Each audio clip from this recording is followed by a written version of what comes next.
ଆପଣ କେବେ ଭାବିଛନ୍ତି କି ରବିବାର ପରେ সোমবার କଣ ପାଇଁ, ଗୁରୁବାର କି ଶୁକ୍ରବାର କଣ ପାଇଁ ନୁହେଁ?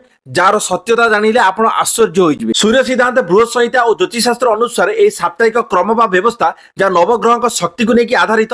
ଏହା ସହିତ ଆମ ସନାତନ ଧର୍ମରେ ଏକ ରହସ୍ୟମୟୀ ପ୍ରଣାଳୀ ଅଛି ଯାହାକୁ ହୋରାକ୍ରମ କୁହାଯାଏ। ଏବେ ଧ୍ୟାନର ସହ ଶୁଣନ୍ତୁ। ଶାସ୍ତ୍ର ଅନୁସାରେ ପ୍ରତିଦିନ 24 ଘଣ୍ଟା ହୋଇଥାଏ ଆଉ ଏହାର ପ୍ରତିଟି ଘଣ୍ଟାକୁ ଜଣେ ଜଣେ ଗ୍ରହର ଦେବତା ସଞ୍ଚାଳିତ କରିଥାନ୍ତି।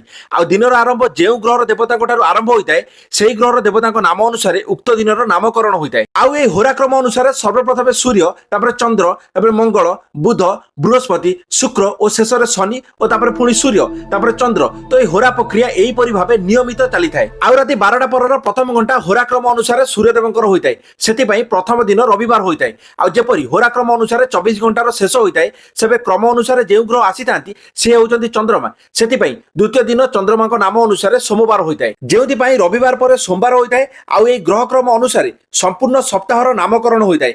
ଉଦାହରଣ, ରବିବାର ସୂର୍ଯ୍ୟ, ସୋମବାର ଚନ୍ଦ୍ର, ମଙ୍ଗଳବାର ମଙ୍ଗଳ, ବୁଧବାର ବୁଧ, ଗୁରୁବାର ବୃହସ୍ପତି, ଶୁକ୍ରବାର ଶୁକ୍ର ଓ ଶନିବାର ଶନି। ଆଉ ଏ କ୍ରମକୁ କୌଣସି ମନୁଷ୍ୟ ନୁହେଁ ବରଂ ଏହା ସ୍ୱୟଂ ଦେବତାଙ୍କ ଦ୍ୱାରା ନିୟୋଜିତ କରାଯାଇଥିବାର କୁହାଯାଏ। ଆଉ ଯଦି ଭିଡ଼ିଓଟି ଆପଣଙ୍କୁ ପସନ୍ଦ ଆସିଥାଏ ତ ଲାଇକ୍ କରିବା ସହିତ ଚ୍ୟାନେଲକୁ ସବସ୍କ୍ରାଇବ କରିବା ପାଇଁ ବିଲକୁଲ ଭୁଲିବେନି। ରହୁଛି ଜୟ ଜଗନ୍ନାଥ।